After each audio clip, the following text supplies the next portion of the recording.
Hoy continuamos con las fiestas sobre Jesús, sobre Dios. Ya celebramos después de la Pascua la fiesta de la Ascensión, después el Corpus Christi, el Pentecostés, y también la fiesta de Jesucristo, sumo y eterno sacerdote. Estamos hoy en la fiesta de la Santísima Trinidad y el próximo jueves la solemnidad de Corpus Christi, para luego el domingo próximo celebrar el Sagrado Corazón de Jesús. En la Santísima Trinidad, la Iglesia nos enseña quién es Dios, cómo se manifiesta Dios. Y Dios se manifiesta en tres personas. Ahí nosotros desde la catequesis aprendemos desde pequeñito, ¿verdad? Dios es Padre, pero también es Hijo y Espíritu Santo. E incluso para nosotros tenemos fe en Dios, creemos, se nos resulta hasta fácil repetir y decir, si nos dicen por ahí, ¿quién es Dios? Uno una vez dice, Dios es Padre, Hijo y Espíritu Santo. Pero para llegar a esa conclusión o definición teológica, ni siquiera fue tan fácil, ni siquiera fue tan difícil. Porque si nos ubicamos, por ejemplo, en los primeros tiempos de la Iglesia, habían lo que se llamaban las herejías, que cuando surgía una herejía, un hereje, una persona hereje, es el que se saltaba con una doctrina falsa. Una doctrina falsa, una enseñanza que no va. Y entonces surgían muchos predicadores carismáticos con doctrinas que no iban. Y como eran doctrinas que no van, y eran predicadores de buenos carismas, por tanto, tenía un arrastre tremendo en la población. Y ese arrastre hacía que se preocupara inmediatamente la iglesia y se realizaran las reuniones de los obispos, lo que se le conoce como los concilios. Los concilios, ¿verdad? Es cuando hay una doctrina que alguien la está predicando, pero que al ser doctrina contraria a la palabra de Dios, eso se convierte en una herejía. Eso se llama así, herejía. ¿Quién es un hereje? Por ejemplo, en el primer siglo, lo que decían muchos herejes, por ejemplo, decían, Jesús fue creado. Y nosotros los cristianos sabemos que Jesús no fue creado. ¿Qué dice el credo? ¿El credo dice que Él fue creado? No, el credo dice que Él fue no creado. Entonces nadie se le ocurre por ahí a decir, no, porque Jesús fue creado. Eso es una herejía, porque Él no fue creado. ¿Qué dice el Evangelio de Juan? En el prólogo dice, al principio la palabra estaba junto a Dios. Y si hay alguien que dice que fue creado, entonces va en contra de eso, porque Él no fue creado, Él fue engendrado. ¿Y qué sigue el credo diciendo? De la misma naturaleza del Padre. O sea, tienen la misma naturaleza. Entonces, en el dogma, un dogma es una verdad de fe. Por eso se dice el dogma de la Santísima Trinidad. ¿Qué dice? Que el Padre, el Hijo y el Espíritu Santo son la misma naturaleza, la misma sustancia. Es un solo Dios, pero se manifiesta. Aquí están los estudiantes al diaconado, estudiantes de teología. Esto se llama la manifestación ad extra divina. Entonces hay una manifestación ad intra ad intra de la Santísima Trinidad y hay una manifestación ad extra, que es lo que Dios ha hecho.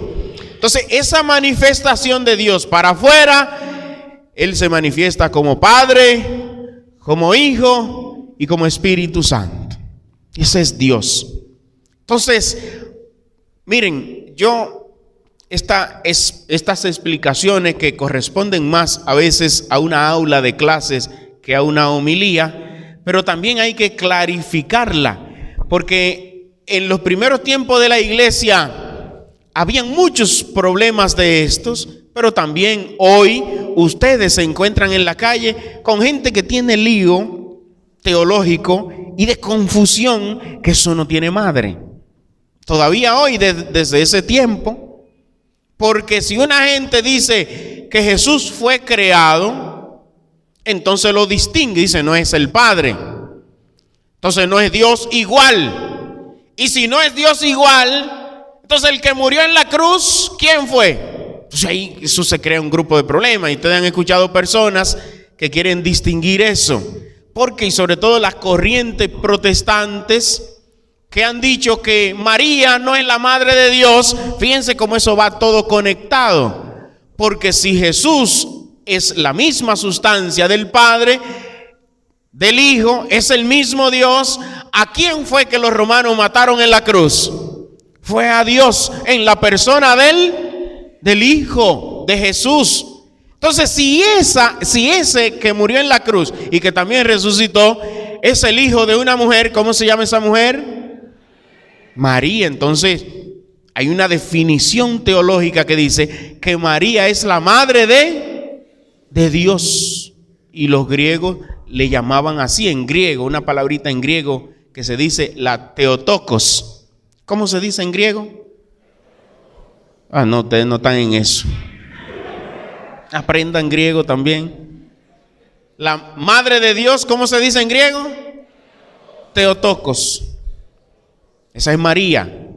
Entonces, aquí los aspirantes a diáconos, cuando se encuentran por allá, por el siglo IV, ¿verdad?, en ese concilio que se dio en Éfeso, en el año 330, para definir ese problema, porque si ya venían las dificultades, si Jesús fue creado o fue engendrado, y en el concilio de Nicea definieron, no, creado no, engendrado, en el 325, y por eso se hizo el credo de la fe. Dice, no fue creado, fue engendrado, de la misma naturaleza del Padre.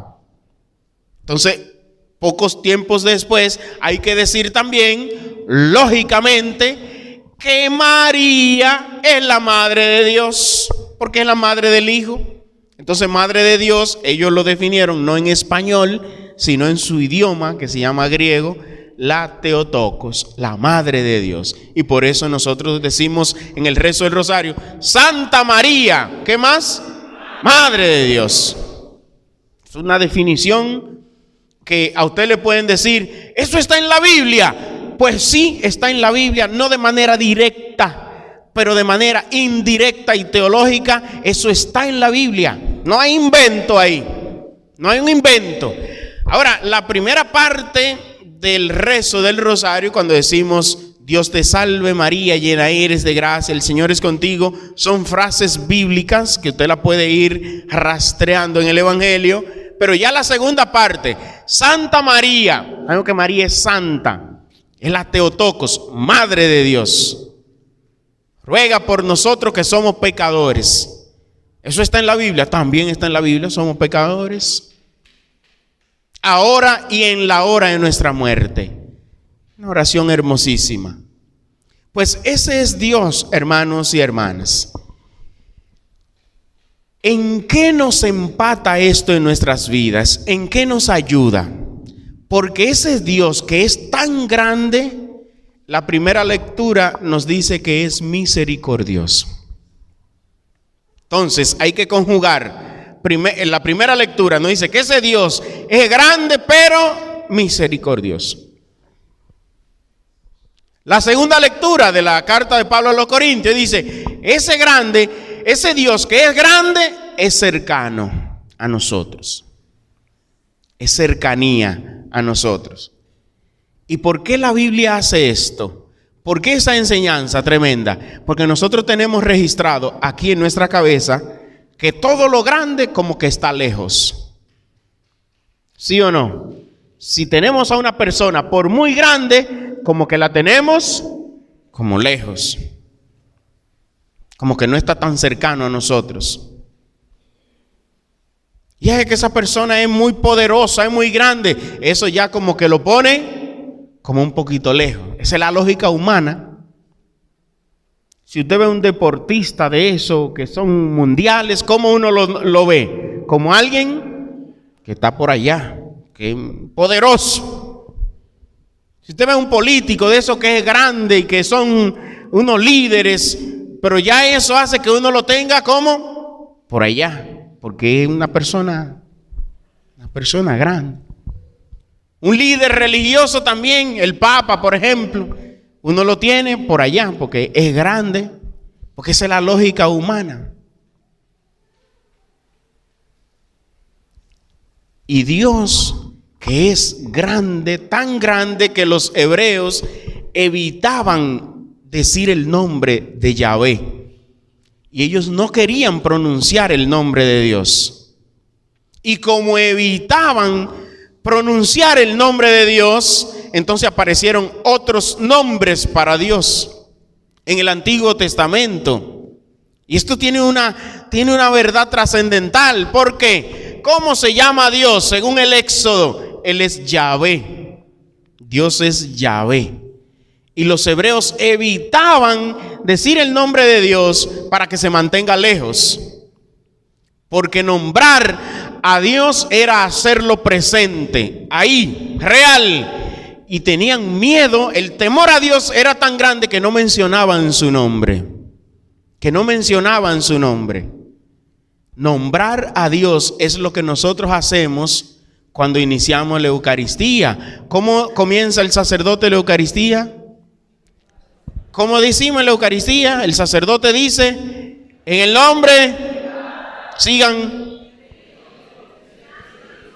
¿Y cómo dice la población? La comunidad dice, amén. Es una fórmula preciosa. Me da tanta pena por los que llegan después de ese momento a la misa. En otra palabra, los que llegan, ¿cómo? Díganlo duro, que se oiga. Pregúntele al que está a su lado, ¿usted llega tarde a la misa? Yo no voy a decir que levanten la mano los que llegan tarde para que no tengan la tentación.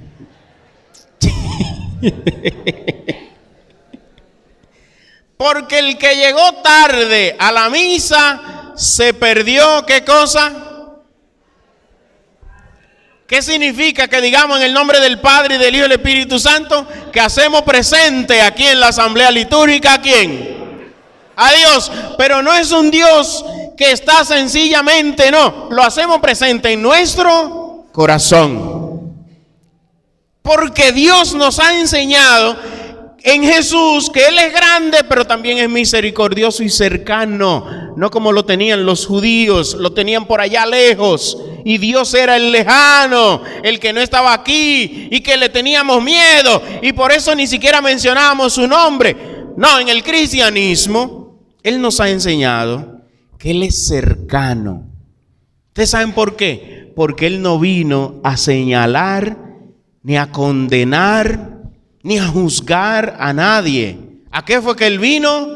A salvar. Y esa salvación Él la da desde la cercanía con nosotros. Por eso en toda Eucaristía, repito, iniciamos nombrando la Santísima Trinidad y haciéndola presente en nuestras vidas. Ojalá que todos los católicos, que todos los cristianos no empiecen una misa sin la Santísima Trinidad. Porque imagínense, cuando usted llega, ya el coro está cantando el Piedad. Usted no se voló el nombrar la Santísima Trinidad, se nombró otra cosa también. ¿Qué otra cosa se voló? Reconocer los pecados junto con la asamblea litúrgica. Porque ese Dios que es grande, que es todopoderoso, si yo reconozco mis pecados, Él me perdona. Entonces, cuando uno llega, que ya están cantando, ¿cómo uno llega? ¿Cómo uno pone la cabeza cuando llega tarde a la iglesia? Uno pone la cabeza como, ¿cuáles son cuando quieren ver como qué hay? Y uno quiere ver entonces dónde está la silla. Y entonces uno llega perdido, pero el que está al lado es tan misericordioso que hasta deja de reconocer su pecado para buscarle una silla al que llegó tarde. Entonces ya uno está haciendo dos cosas. Uno no reconoció su pecado, pero también ya está creándole una tentación al otro para que tampoco se concentre y reconozca su pecado. Y entonces está uno como la garza, buscando dónde habrá un asiento. O están cantando el gloria, o ya están, pues hay gente que llega hasta en la lectura.